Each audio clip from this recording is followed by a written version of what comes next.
once a year we hope to have such a forum for in-depth discussion on a topic which we believe is of both scientific and practical interest. In March of 2006, a group of scientists met in Dusseldorf to discuss the results of their research. Surprisingly, each had discovered principal foundations for a just and sustainable society had been prepared millennia ago and are described in ancient teachings. What we are discovering is that the new consciousness is actually an old, timeless, perennial consciousness. And as the exchanges continued, it became increasingly evident to all participants that the world's present condition had in fact been foreseen.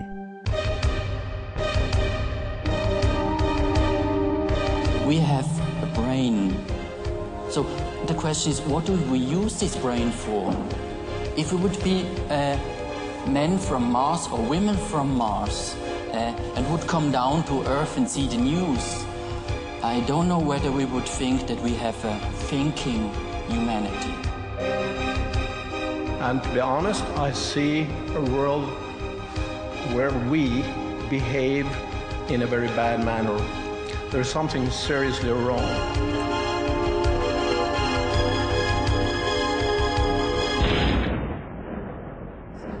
The discussions focused in depth on essential questions. What is the true purpose of life? Why has that purpose been concealed from humanity? And what is the reason for the emptiness people currently feel in the world today? Our substance is the will to receive, but the problem is that when we want to fulfill our vacuum, the empty desire, the filling in itself neutralizes the desire. So our whole lives we chase pleasures, but we can never be filled. We will remain empty.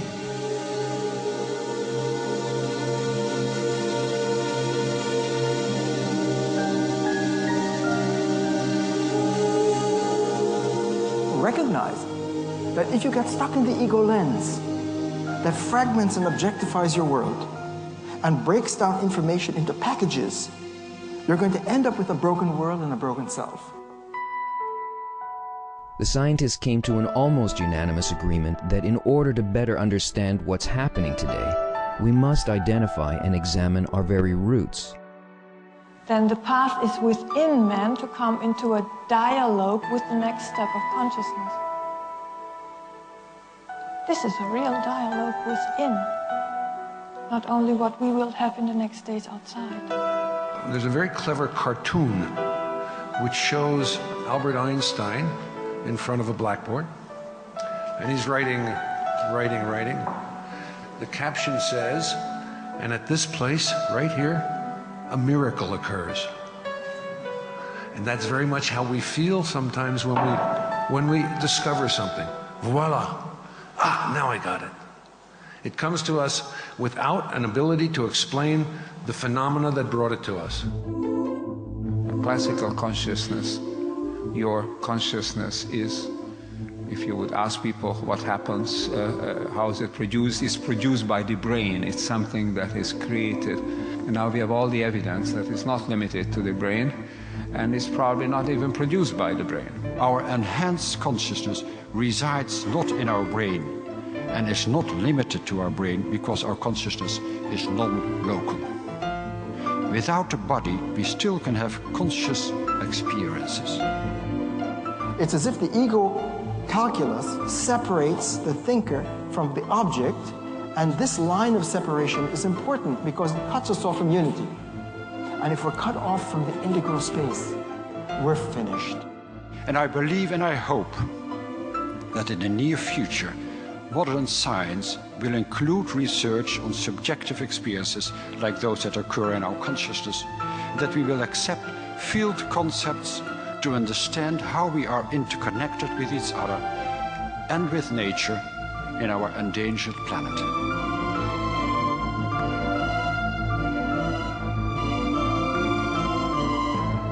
What emerged is the shared view that all of humanity is functionally one body, one organism, with each person dependent and interconnected with every other person, and that globalization has only made evident the fact that the world operates as one big village.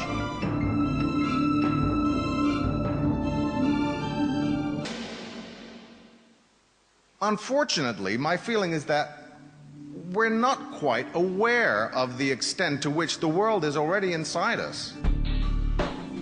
In an unconscious way, has always existed.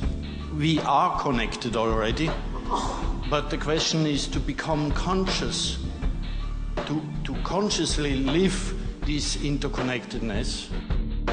So the larger concept of living as one body will be the dominating force in how we relate to society.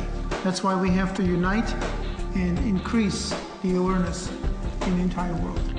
I must really speak in favor of the importance of consciousness awakening as the very core of our survival. The problem is to fix the consciousness. Vernadsky's idea was more that through human activity, intelligent activity, there was formed a new geological strata, that the Earth was transformed, the material Earth was transformed by the intelligent activity of humanity, and that this was the noosphere. Thus, the theory of Vernadsky, dating back to the beginning of the 20th century, assumes a new significance today. He proposed that we are surrounded by a unified space, an altruistic environment. Noosphere is universal love, and therefore by disrupting it, we are destabilizing the entire world.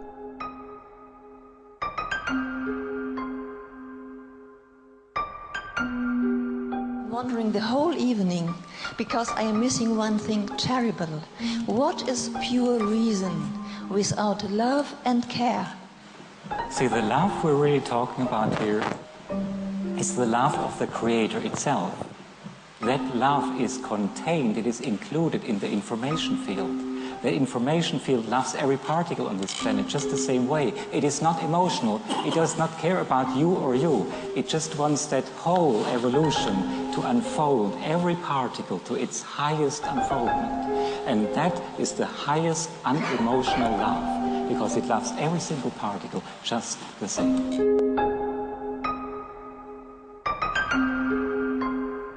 With that considered, those present agreed that the most pressing task for humanity at this time is to experience universal love.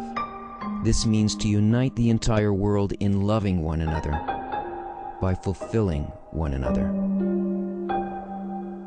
But if we connect to another and another and another, as I drew before, then the pleasures go from one to another and to another, and we feel life in that state as eternal.